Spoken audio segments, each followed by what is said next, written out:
Let's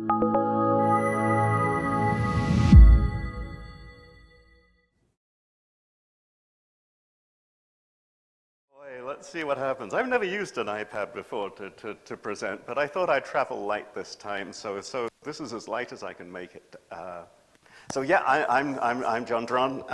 I believe that I have until top of the hour? Top of the hour? Anybody who knows? Sounds fantastic. Okay, well, I'm going to rush through because I did this most ridiculous abstract in which I said I'd answer every question in education, and I realized probably that was a little over-ambitious, so let's see how it goes. We'll have a go at this. I'm going to talk about the intertwingled teacher, the intertwingularity. Intertwingled, it's one of my favorite words. Ted Nelson coined it. And it's about the ways in which things and people and stuff and everything connects. And it just feels right as a word. Do you like it? I love it. I love it. I think it's nice. Anyway, so yeah, this is a conference about education. So let's talk about, let's see what happens when I swipe the slide. Let's talk about technology. Technology. This book, How Education Works, Teaching Technology and Technique, and yes, I love the alliteration too. The editors wanted to get rid of that, but no, I was not having it. And the technology part of that is really what this talk is about, but not the stuff that engineers do. I'm talking about the kinds of technology that happen in poetry, the kinds of technology that happen in song, the kinds of technologies that happen in computers and education. So I'd like you to do something, because of course you should, because you're teachers, or people who research teach you, or people who are interested in such things. So just find a random non-digital technology. Let's avoid the digital. There's no particular reason for it. It would work just as well if you did. Anything. Just something that you got with you. And I said find a partner or two nearby, but you're sitting at tables, so you've already got these people sitting nearby. So I'm going to stop talking for 2 minutes, and I'm going to ask you to brainstorm. How could those objects you've chosen help somebody to learn something? Go for it, people.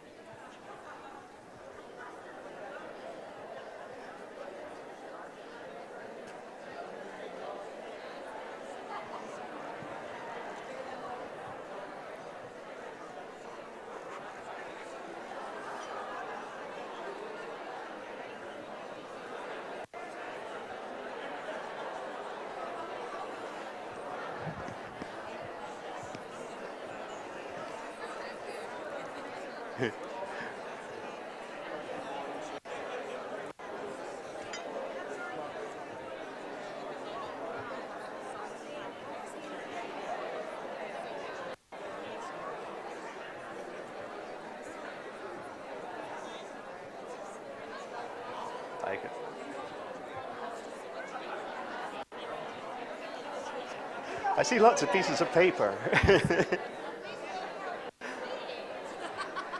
Glasses, fantastic.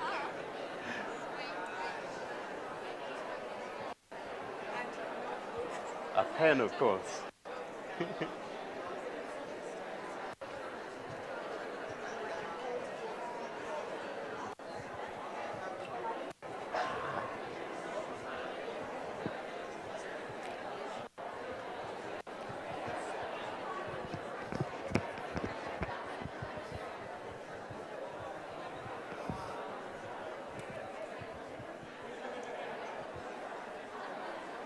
Ten more seconds.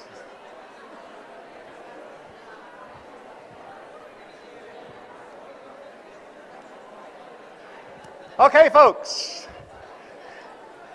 A little dying down of conversation. Isn't it rude to interrupt these wonderful conversations? I should just leave you doing this, and then really I don't need to bother with telling you the rest, because you kind of know the rest. So, the really big question. What, could those objects have helped somebody to learn on their own? How many of them could? I saw pencils, I saw glasses, I saw pieces of paper, I saw old conference badges. Shout out, what did you come up with? Just randomly, somebody who feels confident, shout out. A what? A napkin. A napkin. Of course, lots of napkins on the table. What could you use a napkin for? The way I used the napkin was, say, fold the napkin in half to have a superficial understanding of that particular concept. But as you continue to unfold the napkin, you find out there's more information within it. It becomes wider and more personal.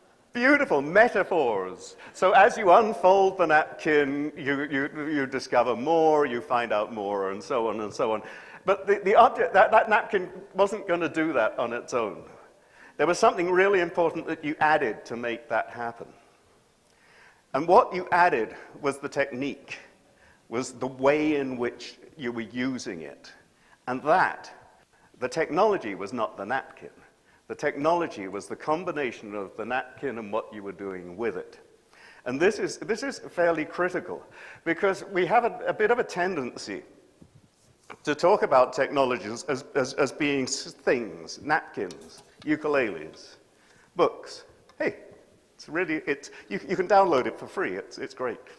You can buy it too. But we have this tendency to talk about technologies as being the stuff that we're doing things with, whereas actually what really kind of matters is what we're doing with it. And therefore, these kinds of questions are the wrong ones to ask. You know, can the use of screws in classrooms improve learning? Of course it can. But that's not the right question. Can the use of computers in classrooms improve learning? Still not the right question. It's the same problem. What we're doing is assembling things. And those things, well, they can be all sorts of things. And here's one which might be a little controversial. Does the use of, take your pick, any teaching method, improve learning? I'm going to say no. It doesn't. It's part of something that can improve learning. And what this comes down to is understanding what technology is about. And I really I spent years looking at definitions of technology and ways of thinking about technology and so on. And I love Brian Arthur's definition, the orchestration of phenomena to some use. He sometimes talks about the programming of phenomena. And I rephrase that. In the book, I just say technology is organizing stuff to do stuff. And it's both a noun and a verb. It is both the organization of the stuff and the process of organizing it. And it includes, what's really important, and this again is down to Brian Arthur, but various other authors talk in a similar fashion to the fact that technologies are made of technologies. That napkin plus that process, plus that way of thinking. You can see it very obviously in things like automobiles and computers and stuff where there's a lot of components. But there are technologies are parts of technologies. It's a web of stuff. And it can be any kind of stuff. So, ideas, beliefs, dreams, anything can be organized as part of a technology. There are technologies of prayer. People talk about technology as being the application of science. Absolute nonsense. Science is a kind of technology. It's a way of doing things in order to discover stuff. Technology has got very, very little to do with science on the whole. Sometimes it does. Sometimes the phenomena we orchestrate are things that we've discovered through scientific methods. Again, it's layer upon layer upon layer of technology. And just a few quotes from various people. Brian Arthur talks about symphonies as being technologies. When a composer is composing a symphony, there is an awfully large amount of technological processing going on in that thing. If anybody here reads music, it's a technological skill that takes years to learn. A poem, I like this, William Carlos Williams, a small or large machine made out of words, cute. Ursula Franklin talks about technologies of prayer. And it's not just the things like the senses, but the chants and the ways of meditating, ways of thinking, ways of doing things. And Kevin Kelly says, if 1,000 lines of Unix is a technology, then certainly so is Hamlet. So the really important takeaway for us is that pedagogical methods are also technologies. They are ways of doing things. It's how stuff is done around here, as Ursula Franklin puts it. So, sorry, Punya, I saw you around somewhere earlier. And I know that he agrees with me, so I don't feel bad about saying this. But it's not about, there's technological, pedagogical, and content knowledge. It's all technological knowledge. Now, of course, it matters. The kind of technology that you're talking about matters. So content knowledge does matter. I mean, because if you know how to operate a nuclear power plant, that doesn't really necessarily mean that you're a good carpenter. There are many different kinds of technology. So I'm not saying that the rest is unimportant, but it's all technology. It's technology knowledge. And importantly for us, learning technologies are those that have pedagogical methods associated with them, in which there is an implied or an explicit pedagogical method. So any technology can become a learning technology, including napkins, glasses, pencils. I usually do this one. This is the first time I've done this in this particular way. Normally I find a stick outside and ask people what they could do with that stick.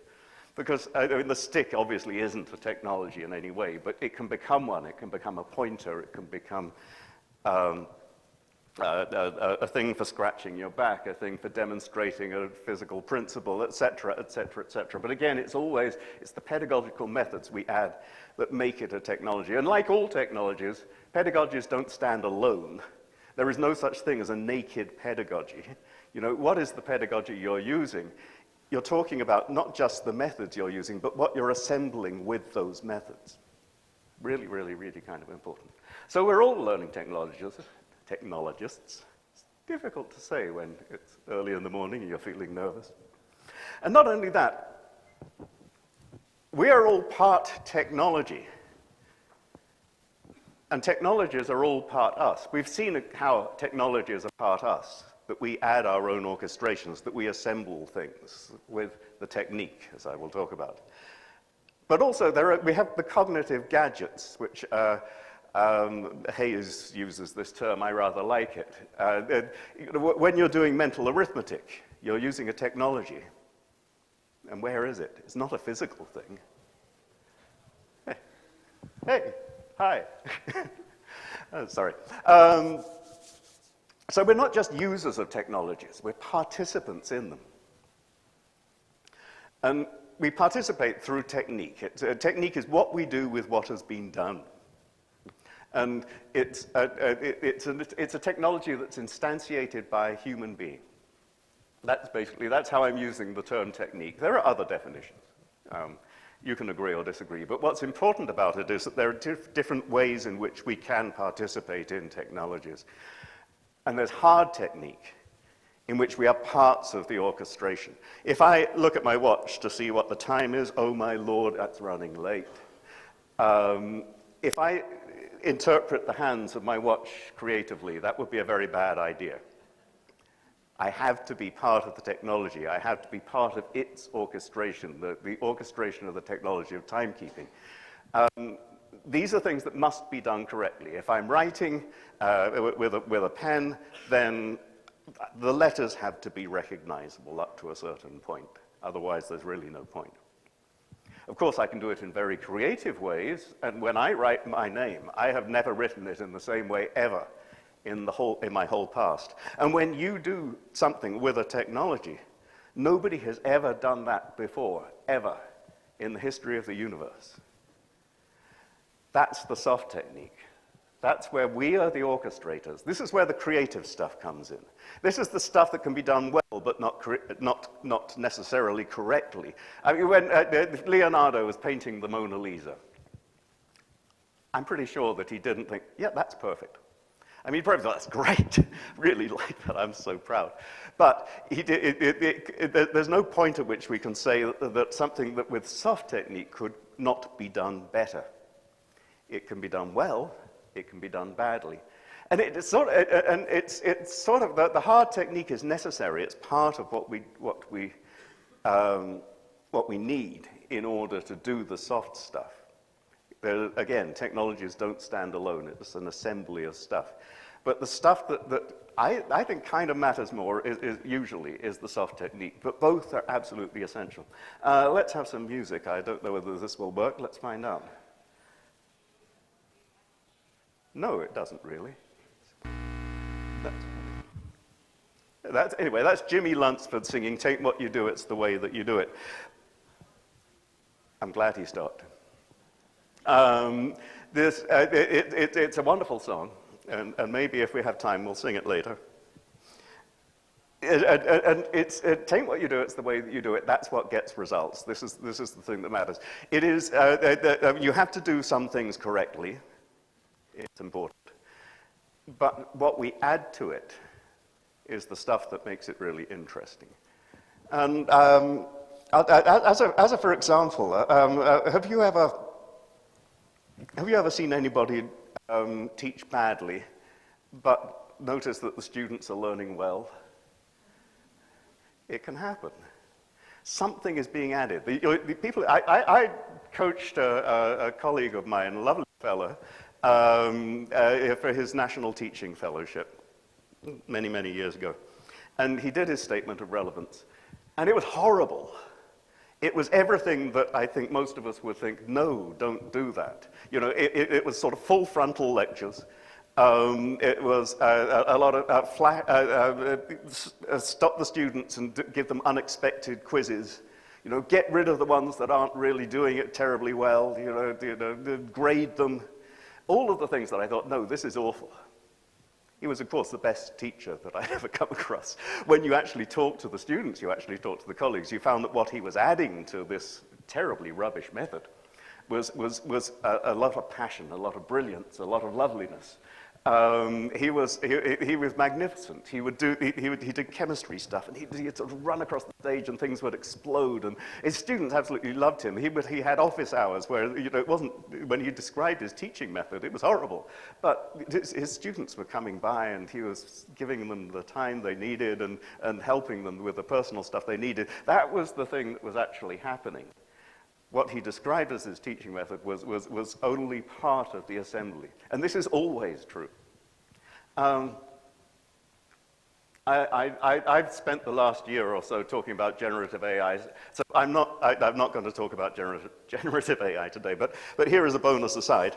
What's interesting about generative AI to me, and you can find more about this on my website, is that it's the first technology that can plausibly replicate the soft technique, that can do stuff that seems and is creative, that is capable of doing stuff that we had not particularly imagined. And that's absolutely terrifying for reasons that I would talk about in a different keynote and have done. But the takeaway from that one, don't treat it as a tool. Treat it as a partner. Treat it as a slave. Treat it as something else. I think Punya will be talking more about this tomorrow. So a couple of other really, I'll rush through this bit because there's no time. But on the whole, the slower changing parts provide the context for the faster changing parts, and harder things by definition, because you can do them correctly, provide the framework for the softer things. So typically, if you have something like a learning management system, for example, which is it has hard parts to its technology, people tend to teach in somewhat similar ways because that is the structure, that is the constraint. And importantly, it also enables people to do creative things because it is the structure, it is the constraint. But we learn to do things with it in order to learn to be as human beings. So final bit of theory. As through education I see as being the way in which we learn to participate in the technologies of our cultures. There are many cultures. A culture can be a family, a culture can be a group of friends, a culture can be a workplace, a culture can be hip-hop culture, that's a thing. And there are hip-hop literacies, which is also a thing. And that's a little bonus thing, that's my way of thinking about literacy, is in order to be part of a culture, you have to kind of know the hard technologies. You have to be able to do the stuff correctly. But of course, what really matters is the soft stuff that you do with that. That's how the culture's soul develops. And education is really about providing the hard technique, training, but teaching the soft technique, allowing people to develop that stuff that they can do creatively. And it's not just about the individual learner or teacher. So when I talk about teaching, I'm not talking about what I'm doing now. I'm not talking about somebody helping a group of learners or a learner to learn something. I'm talking about everybody, because we participate in the minds of others through the technologies that we use. Technologies provide a ratchet. They're what allow us to transcend the jungle, basically. Every new technology that we enact or creates new adjacent possibles, the adjacent possible empty niches, to be more precise. This is a term from Stuart Kaufman. It makes more things possible. So every new invention allows for for it to become part of further inventions. And this is how technologies develop. This is why we have had an exponential growth of technologies for around about the last 10,000 years. We've started to notice it recently, because the exponential curve has suddenly we've got so many technologies to assemble, and we can keep assembling and assembling and assembling, and it gets kind of bonkers. But we've always done this. This is how we share knowledge with others. Language, of course, is one of the most important technologies that ever was, and probably the sort of primordial technology. It is the thing with which we can assemble other technologies and do other things. So this is cool. So let's do this for a minute. Look around you. What do you see in this room? And this kind of follows on from what you had previously, that might contribute to your learning. What are you seeing in this room? Somebody tell me some things they see. People. Of course, people. What else? Lights. We couldn't do this without lights. Lights, really important. Computers. Yeah, they're doing something. They're part of this assembly. Seeing how other people are using. Yes, very much. So there is that, and again, it's that the technique that other people are using combined with those tech tools. And thank you for using the word tech, because technology is a very confusing term. You can go to a technology store and buy some technology. That's not the use that I'm using here, obviously. Tech is a good term for that. I like that. What else? I mean, I see all sorts of things. Yes? Language, big way, language. And of course, language is an evolving thing. We contribute to that evolution. Some of you may not have heard the word intertwingularity before. Now you do. You know what it means, kind of. But there are other parts. There's the organization of the room. There's the fact that there's scheduling has happened, and it's important the way in which it's scheduled. That's had a material impact on the way in which we're learning. The lighting certainly has a very material impact. A different kind of lighting would provide a very different kind of experience. Sarah asked me, did I want the lights turned up? Of course, I want the lights turned up on you.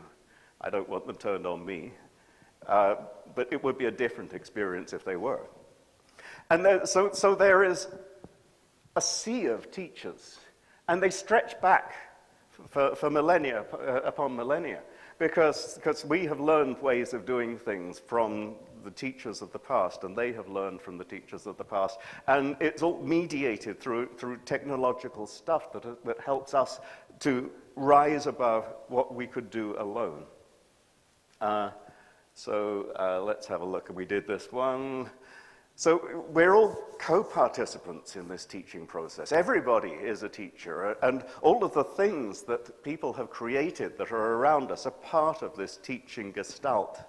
There are so many teachers within any kind of classroom you've got, and a classroom, of course, is a hell of a technology itself. We have timetables. Timetables have an enormous influence on learning. Even just the spacing between, if you're in an in-person institution and students have to walk, that process of walking contributes in a very big way to learning. That's why online lectures aren't quite as effective, amongst many other reasons, as in-person lectures. Because in-person lectures, that process of walking, that process of making decisions, that's a pedagogical decision. That's a decision that affects your learning in a big way. The pedagogical models, of course, that we use, and so on, the websites, the legislation, the curricula, whoever designed the curricula, these are all part of the teaching present.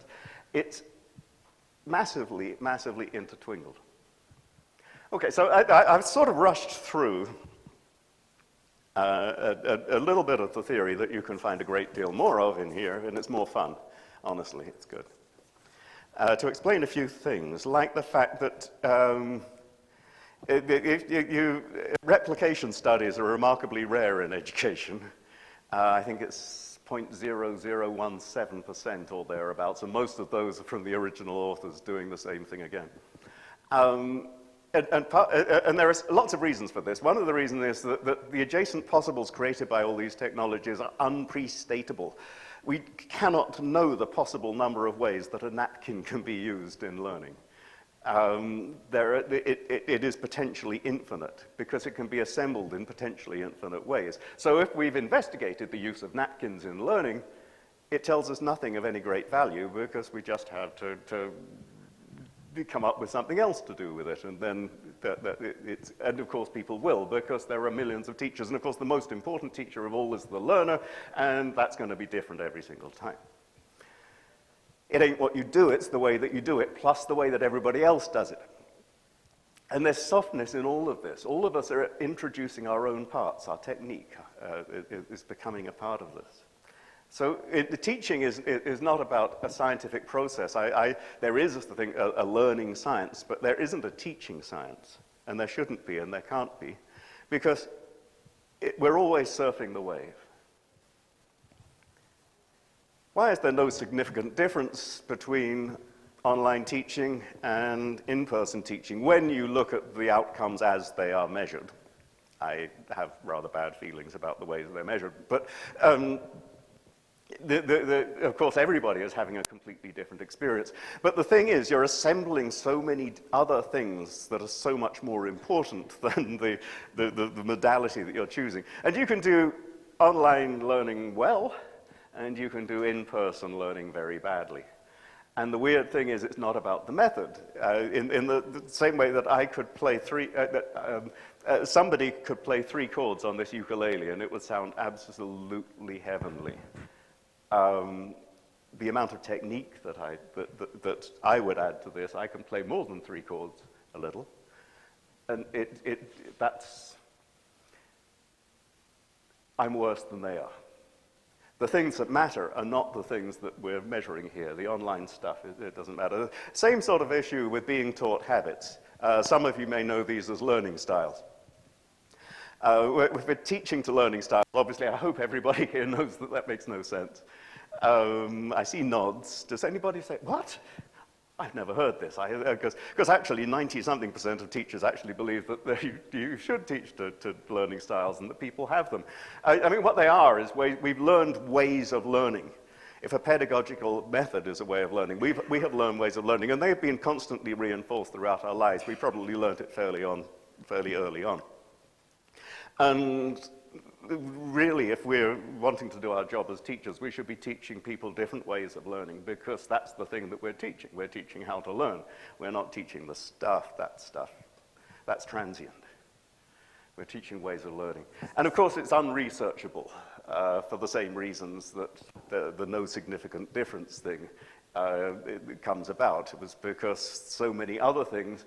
If I can teach to a visual style effectively, it doesn't mean that I can teach to an audio style, etc.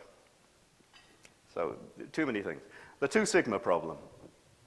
Bloom's 2 sigma problem. Familiar with this one? This is that there is a 2 sigma difference between learning outcomes as they are measured between students who are taught in a small group or one-to-one compared with the traditional full frontal lecture. Good. Obviously, that's the thing is that personal tutoring isn't a method. It isn't a technology. It isn't a way of doing something. So no other pedagogical method could ever come close to it, because anybody who is doing one-to-one tutoring can use any method, and they can, of course, adapt very closely to the people who are learning it, and they do. And if you look at how tutoring happens, people adapt.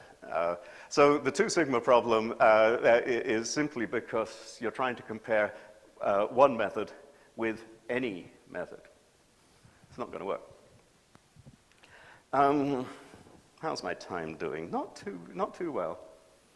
So, final little bit here. Terry Anderson and I came up with a 3-generation model of distance learning. We tried to think, because most of the generational models of online and distance learning tended to look at other tech. They tended to look, okay, so this was done with the postal service, this was done with radio, etc.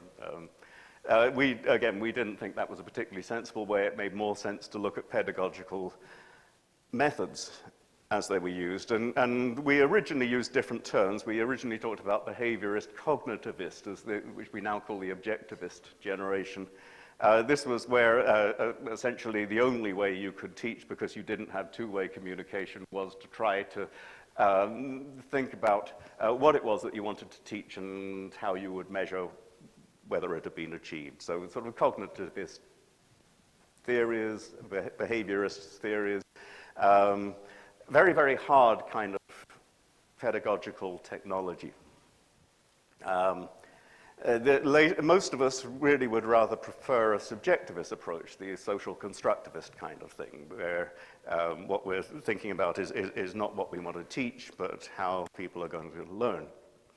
And in recent years, the last 20 years or so, we've seen a rise in complexivist models, where we, taking into account the kinds of things I've been talking about, that actually our cognition is extended into the devices, the tools, the people around us very much, that learning is always going to be a complex, not just complicated, but complex thing with unpredictable outcomes, with everybody learning something different, and whatever they learn interacting with what everybody else was learning. And though that, of course, is a very soft pedagogical model. The thing is, they're all kind of the same in real life. Because if you are learning from a step-by-step behaviorist horrible thing, you're always adding a lot more into it. There's always people around you who are contributing to that learning. There's always other stuff that's coming in from all sorts of directions. Athabasca University, fully online university, has been forever, really.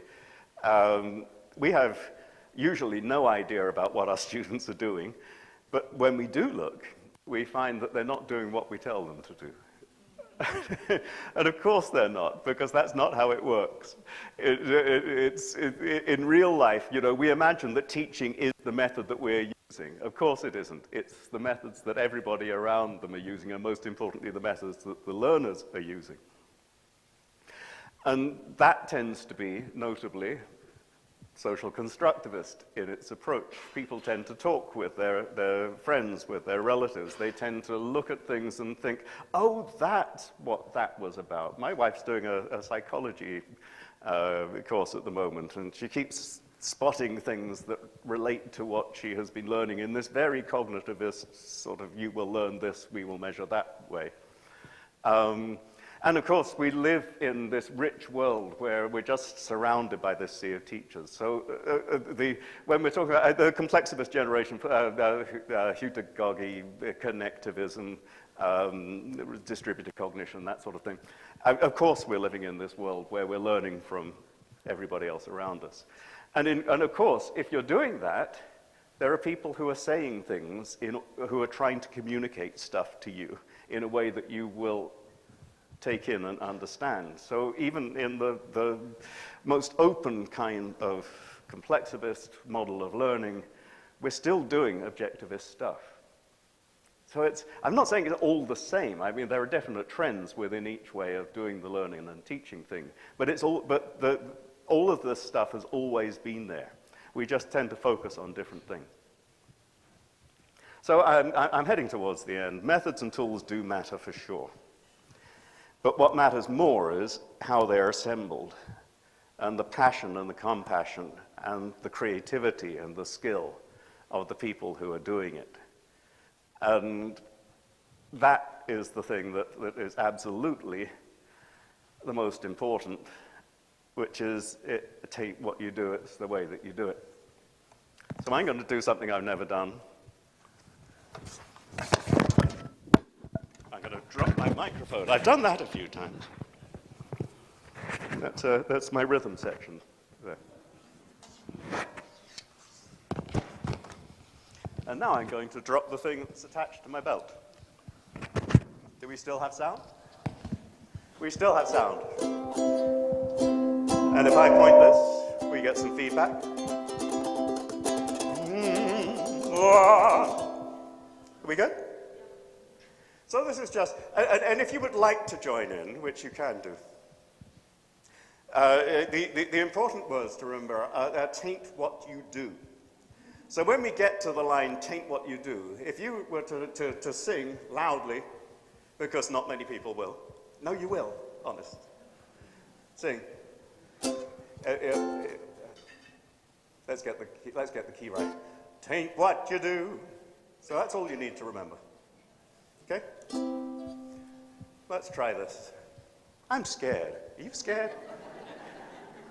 When I was a kid, about 3:30, my mama said, son, come here to me. She said, things may come, things may go, and here's one thing you ought to know. It ain't what you do, it's the way that you do it. It ain't what you do, it's the way that you do it. It ain't what you do, it's the way that you do it. That's what gets results. Oh! Take what you say, it's the way that you say it. Take what you say, it's the way that you say it. Take what you say, it's the way that you say it. That's what gets results. You can try hard, don't mean a thing. Take it easy, easy. Then your job will swing. It ain't what you do, it's the way that you do it. Ain't what you say, it's the way that you say it. Ain't what you do, it's the way that you do it. That's what gets results. Oh, that's what gets results. Yeah!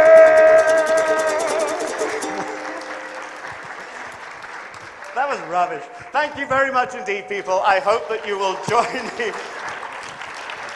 for the keynote conversation where we can talk about the things that you disagreed with me about, and please do, because there's so much to disagree with. But honestly, you'll find yourself agreeing once we talk about it. If you'd like to talk about generative AI, I can do that too. Thank you, everybody.